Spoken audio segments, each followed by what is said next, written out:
श्री शिवाय नमस्तुभ्यम। हर हर महादेव। महाराज, आप सभी लोग जानते हो 10 नवंबर 2025 यानी कि सोमवार को इस मार्गशीर्ष यानी अगहन माह की षष्ठी तिथि पड़ रही है और यह सबसे बड़ी तिथि और साल का सबसे बड़ा दिन है। मार्गशीर्ष मास की षष्ठी है और यह सबसे बड़ी तिथि है क्योंकि यह मार्गशीर्ष माह में पड़ने वाली तिथि है। तो कान खोल करके सुन लो मेरी जीजी और मेरे जीजाओ। 10 नवंबर सोमवार के दिन षष्ठी तिथि पड़ रही है। इस दिन किया जाने वाला यह एकमात्र छोटा सा कार्य आपको अवश्य करना है। कोई भी महिला इस दिन या छोटा सा उपाय करती है, उस घर में लक्ष्मी जी का स्थायी वास हो जाता है। जीवन में कितनी भी धन लक्ष्मी की समस्या चल रही हो, रविवार के दिन कर लेना ये छोटा सा उपाय, हर मनोकामना पूर्ण होगी। देखिए, इस षष्ठी तिथि का सबसे बड़ा और विशेष महत्व होता है और मात्र 108 चावल के दाने, एक हल्दी दीपक, इस उपाय को अवश्य करना चाहिए। देखिए, यह मार्गशीर्ष माह की षष्ठी है और सोमवार का दिन भी है। आप सभी को पता है यह साल में केवल एक बार ही आती है। इस दिन केवल यदि इस एकमात्र उपाय को कर लेते हैं तो महाराज, जो भी हमारे जीवन में जो समस्या चल रही है, धन संपदा में कमी होना, कार्य में वृद्धि न होना, घर में दुख कष्ट, सारी समस्या समाप्त होती है। क्योंकि यह उपाय एकमात्र मार्गशीर्ष मास की षष्ठी तिथि और विशेषकर सोमवार का दिन है। पूरा साल निकल गया हो, आपने इस उपाय को आज तक किया ही ना हो तो महाराज, विशेषकर मेरी माता बहन, सोमवार वाले दिन, मार्गशीर्ष माह की षष्ठी तिथि के दिन उपाय को अवश्य कर ले। देखिए, आप सभी जानते हो इस दिन का इतना महत्व क्यों होता है। और यदि इस दिन कोई उपाय है, देखिए 10 नवंबर सोमवार मार्गशीर्ष माह की षष्ठी तिथि है। मेरी कई सारी माताएं बहनें रोज पूजा पाठ करती हैं, उनसे विशेषकर निवेदन है 10 नवंबर सोमवार वाले के पावन पर्व पर एक छोटा सा कार्य रात्रि के समय अवश्य करें। अब देखिए महाराज, यदि आपके घर का कोई भी एक व्यक्ति इस दिन दीपक वाला उपाय को कर लेता है तो जो भी पूरे घर परिवार में समस्या चल रही है वह सारी समस्या समाप्त होती है। भक्तों, शिव महापुराण की कथा में बताया गया है कि मार्गशीर्ष माह की षष्ठी का सबसे बड़ा विशेष महत्व होता है क्योंकि यह दिन माता लक्ष्मी को समर्पित है और इस दिन का सबसे बड़ा उल्लेख है। इस दिन बड़े बड़े यज्ञ, पूजा पाठ, अनुष्ठान होती है। जैसे कि 10 नवंबर सोमवार वाले दिन, देखिए, यदि हम मार्गशीर्ष माह में छोटे से छोटा दिन कोई सा भी उपाय करते हैं तो उसका फल तो हमें अवश्य ही मिलता है, लेकिन यदि इस दिन करें तो उसका फल 100 गुना बढ़ जाता है। घर में माता लक्ष्मी का स्थायी वास करती है क्योंकि यह समर्पण वाला उपाय है और इस उपाय को हम षष्ठी के दिन पर कर रहे हैं। तो महाराज, यदि लक्ष्मी की समस्या है तो वह समस्या भी समाप्त होगी, जो आपकी मुश्किल समस्या समाप्त होती हैं। और भक्तों, कान खोलकर सुन लीजिए, 10 नवंबर 2025 सोमवार का दिन मार्गशीर्ष यानी अगहन माह की षष्ठी तिथि पड़ रही है। महाराज, यह कोई सामान्य दिन नहीं है, यह वही दिन है जब ब्रह्मांड की ऊर्जा सीधा पृथ्वी पर उतरती है, जब भगवान शिव और माता लक्ष्मी दोनों के आशीर्वाद एक साथ प्राप्त होते हैं। जरा सोचिए, जब सोमवार का दिन हो और तिथि हो षष्ठी, तो यह केवल एक संयोग नहीं बल्कि दैविक संकेत है। ऐसा संकेत जो साल में केवल एक बार आता है। इसलिए कहा गया है, जो इस दिन जागे वही अपने भाग्य को जगा लेता है। इस दिन का आध्यात्मिक महत्व महाराज, मार्गशीर्ष माह को स्वयं श्री कृष्ण ने गीता में सबसे श्रेष्ठ बताया था। मासानाम मार्गशीर्षो हम, यानी मैं महीनों में मार्गशीर्ष हूं, यानी यह महीना स्वयं भगवान का स्वरूप है। अब सोचो, यदि इस महीने की षष्ठी तिथि सोमवार को पड़ जाए तो इसका प्रभाव 100 गुना बढ़ जाता है। इस तिथि को माता लक्ष्मी पृथ्वी पर भ्रमण करती हैं, वह ऐसे घर में प्रवेश करती हैं जहां दीपक जलता है, भक्ति की सुगंध होती है और हृदय में श्रद्धा बसती है। जो भक्त इस दिन छोटा सा कार्य करता है, जो केवल एक दीपक और कुछ चावल के दानों से जुड़ा होता है, उसे वर्ष भर धन धान्य, सुख, समृद्धि और सौभाग्य की प्राप्ति होती है। यह उपाय छोटा जरूर है परंतु इसका प्रभाव अनंत है। इस दिन क्यों करें यह उपाय? भक्तों, सोमवार का दिन अपने आप में शिव का दिन है। शिव जो संहारक नहीं, परिवर्तन करता है।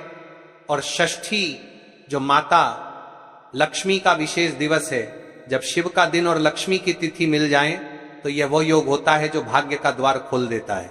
आपने महसूस किया होगा कभी कभी पैसा घर में आता है पर टिकता नहीं, मेहनत बहुत होती है पर फल अधूरा रह जाता है, कभी शांति नहीं रहती, मन हमेशा उद्विग्न रहता है। तो भक्तों, इस सोमवार को वो पल है जब आप केवल एक छोटा सा दीपक और कुछ चावल के दानों से अपने भाग्य को शुद्ध और शक्तिशाली बना सकते हैं। इस उपाय से मिलने वाले लाभ, धन, स्थिरता का वरदान। अगर पैसा घर में आता है पर रुकता नहीं, तो यह उपाय उसे स्थायी बनाता है। लक्ष्मी स्वयं कहती हैं, जहां मेरी पूजा भक्ति से होती है वहां मैं स्थायी निवास करती हूं। संतान और परिवार की प्रगति, घर की स्त्री यदि इस उपाय को करती है तो परिवार में किसी भी प्रकार की रुकावट नहीं रहती, सुख और शांति का वास। जिस घर में यह दीपक जलता है वहां से नकारात्मक ऊर्जा दूर हो जाती है। मनोकामना पूर्ति जो बड़े बड़े यज्ञ अनुष्ठान से नहीं होता, वो इस उपाय से संभव होता है। व्यवसाय और करियर में वृद्धि, यदि व्यापार रुक गया है या करियर में बाधा है तो यह उपाय उन राहों को खोल देता है। कौन करे यह उपाय? भक्तों, ये उपाय घर की महिला को स्वयं करना चाहिए। यदि संभव ना हो तो परिवार का कोई भी एक सदस्य कर सकता है, परंतु ध्यान रहे हृदय में श्रद्धा और शुद्धता होनी चाहिए। यह केवल कर्म नहीं, भावना का कार्य है। रात्रि प्रदोष काल का विशेष रहस्य। अब सुनिए भक्तों, जो ये उपाय रात्रि के प्रदोष काल में करते हैं उन्हें शिव और लक्ष्मी दोनों का आशीर्वाद एक साथ मिलता है, क्योंकि प्रदोष काल स्वयं भगवान शिव का प्रिय समय है। इस समय किया गया हर कार्य 100 गुना फल देता है। यदि आप उस दीपक को उस समय जलाते हैं और भगवान शिव का स्मरण करते हैं तो आपके जीवन की अधूरी इच्छाएं स्वयं पूर्ण होने लगती हैं। यह छोटा सा दीपक जो हल्दी और चावल से जुड़ा है, आपके पूरे वर्ष के अंधकार को मिटाने की शक्ति रखता है। कल जो माता बहनों ने अपनी राशि से जुड़ा भाग्य जानने के लिए कमेंट बॉक्स में नाम लिखा था, वह जो लोग जान को राशि से जुड़ा भाग्य, 2 विशेष राशियां जिनके लिए यह दिन वरदान है। वृषभ राशि, इस दिन यदि वृषभ राशि के जातक ये उपाय करते हैं तो व्यापार में वृद्धि, धन में स्थायित्व और नए अवसर खुलते हैं। वृश्चिक राशि, वृश्चिक जातकों के लिए यह उपाय कर्म बंधन तोड़ने वाला सिद्ध होगा। पुराने अटके कार्य, रुके हुए पैसे और पारिवारिक मतभेद सब दूर होंगे। एक अतिरिक्त उपाय, रात्रि का गुप्त आशीर्वाद। जो साधक चाहते हैं कि उनके जीवन में लक्ष्मी और शिव दोनों का संयुक्त आशीर्वाद मिले, वे उसी रात प्रदोष काल में शिवलिंग के समक्ष एक अतिरिक्त दीपक जलाएं। पर ध्यान रहे, यह दीपक दक्षिण दिशा की ओर रखना चाहिए और बस मन में एक ही भावना रखिए, हे महादेव मेरे घर में सुख और लक्ष्मी का वास सदा रहे। बस इतना ही, और फिर देखिए परिणाम। तो सबसे पहले हम उपाय के बारे में जान लेते हैं। संपूर्ण बातें ध्यान से सुने, किस समय करना है, कब करना है, सामग्री कहां से लेनी है। तो देखिए, सबसे पहले हम चावल के उपाय के बारे में जान लेते हैं। देखिए, 108 चावल के दाने और एक हल्दी के दीपक के उपाय के बारे में। तो देखिए, 108 अखंड चावल के दाने और हल्दी का दीपक, तो भोलेनाथ की कृपा से मनोवांछित फल प्राप्त होता है। आज मैं आपको हर छोटे छोटे चरण को विस्तार से समझाऊंगा। कई सारी माता बहनें उपाय को बहुत जल्दी करती है और फिर कहती है, शिव हमसे प्रसन्न नहीं होते, सबसे पहले मन को शांत कर लो।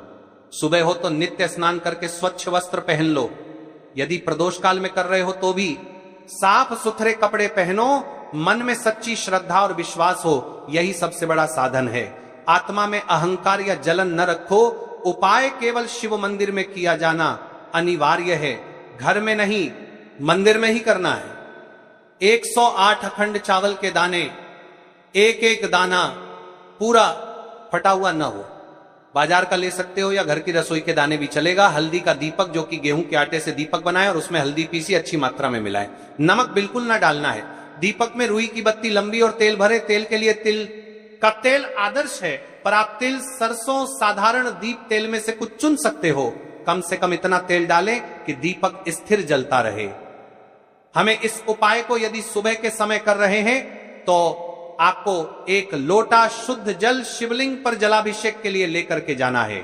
यदि आप इस उपाय को करने के साथ में कोई अन्य सामग्री भी लेकर के जाना चाहते हैं तो आप वो भी लेकर के जा सकते हैं, ठीक है। जैसे कि फूल, कुछ ताजा पुष्प, 1-2 पुष्प मंदिर के लिए और 1 पुष्प घर ले जाकर रखने के लिए। यदि आप इस उपाय को करने के पश्चात शिवजी की शिवलिंग पर पुष्प समर्पित करना चाहते हैं, अष्टगंध समर्पित करना चाहते हैं, बेलपत्र तो आप ये अन्य सामग्री भी समर्पित कर सकते हैं, लेकिन हमें सबसे पहले उपाय करना है।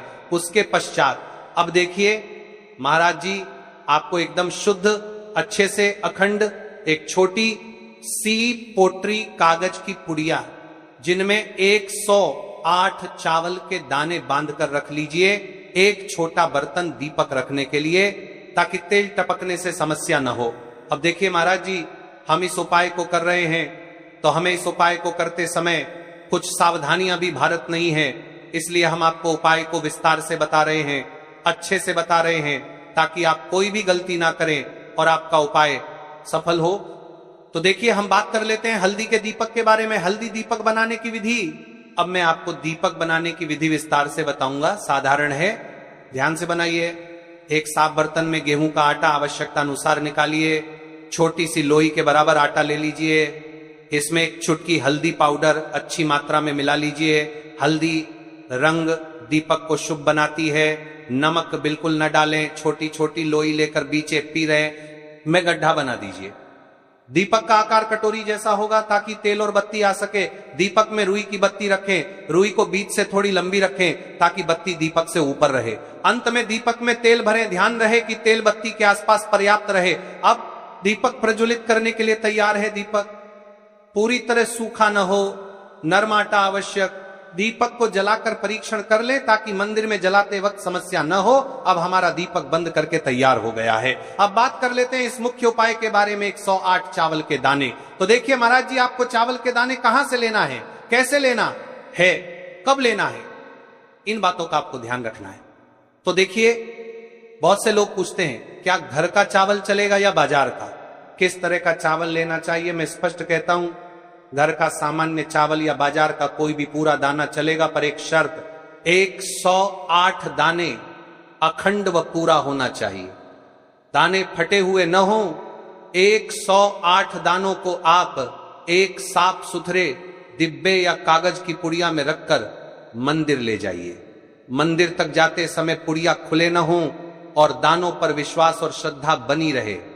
अब देखिए हमारे चावल के दाने भी तैयार हो गए और हमारा दीपक भी तैयार हो गया। अब बात कर लेते हैं कि इस उपाय को करने का जी, जैसा कई भक्त पूछते हैं कब किया जाए, मैं 2 विशेष समय बताता हूं। सुबह का समय उत्तम प्रातः 7 बजे से 10 बजे तक, इससे दिन का मंगलप्रद आरंभ होता है। यदि सुबह 7 बजे तक जाना संभव नहीं तो 12 बजे से पहले भी कर सकते हैं। अब बात कर लेते हैं महाराज जी, प्रदोष काल के समय की कई सारी मात्रा बहाने सुबह के समय नहीं कर सकती है, तो सबसे उत्तम समय प्रदोष काल का समय भी है, जो शिव जी को अत्यंत प्रिय है। प्रदोष काल सायंकाल 5 बजे से 6 बजे के बीच, यह समय बहुत ही पुण्यकारी माना जाता है। यदि आवश्यकता हो तो 7 बजे तक भी किया जा सकता है। आप जिस भी समय जाओगे ठीक ठाक उसी समय श्रद्धा भाव से करिए। देखिए महाराज जी, अब हमारी इस उपाय की सामग्री भी तैयार हो गई है और हमने आपको समय भी बता दिया है। तो देखिए एक मुख्य बात, यदि आप इस उपाय को सुबह के समय कर रहे हैं तो महाराज जी सुबह के समय तो शिव जी की शिवलिंग पर सबसे पहले 1 लोटा जल चढ़ेगा, फिर उसके पश्चात आपको इस उपाय को करना है। और यदि प्रदोष काल के समय कर रहे हैं तो आपको एक साधारण दीपक प्रज्वलित करना है, फिर उसके पश्चात आपको उपाय करना है, ठीक है। और हां, एक विशेष और मुख्य बात, कई सारी मेरी अन्य माताएं बहनें रहती हैं जो शिव मंदिर जाते से ही दूसरी अन्य माता बहनों से सामग्री मांगने लगते हैं, जैसे कि जीजी आज आपने एक बेलपत्र लाए हो तो मुझे दे दो। जीजी आपके पास तो बहुत सारे फूल दिख रहे हैं, एक फूल दे दो मुझे, आपको शिव मंदिर में जाकर के इस प्रकार से नहीं करना है, ठीक है।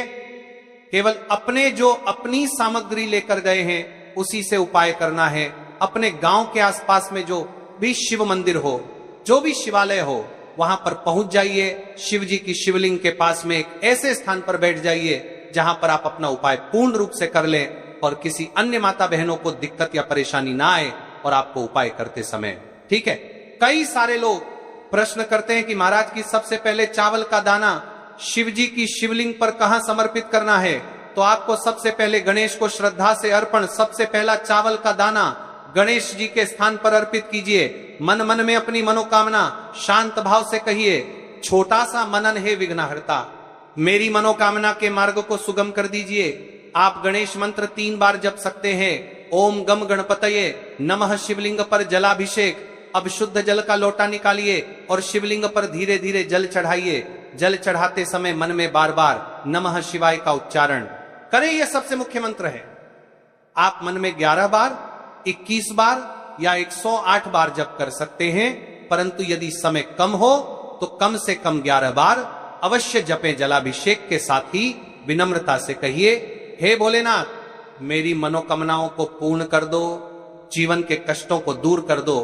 अब देखिए महाराज, हम चने की दाल के उपाय के बारे में जान लेते हैं। तो देखिए, धन संबंधी परेशानियां धीरे धीरे घटने लगती हैं, आर्थिक स्थिति बेहतर होने लगती है, पारिवारिक संबंधों में स्नेह और समझ बढ़ती है। जिनसे धन से पारिवारिक संबंधों में स्नेह और संबंधी परेशानियां, इच्छाओं का मन में लगातार अभाव रहा, उन पर वास्तविक परिवर्तन देखने को मिलता है। ध्यान रहे, ये लाभ श्रद्धा और कर्म दोनों से जुने। शिव की कृपा तो मिलेगी, पर प्रयास भी साथ रखिए।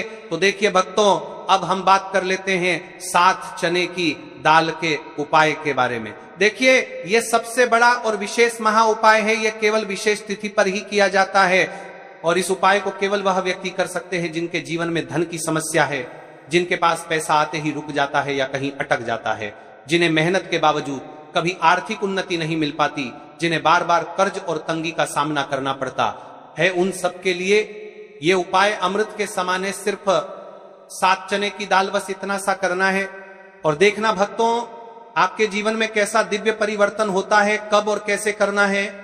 अब मैं आपको इस उपाय की संपूर्ण विधि बताता हूं। सबसे पहले आपको 7 चने की दाल तैयार करनी।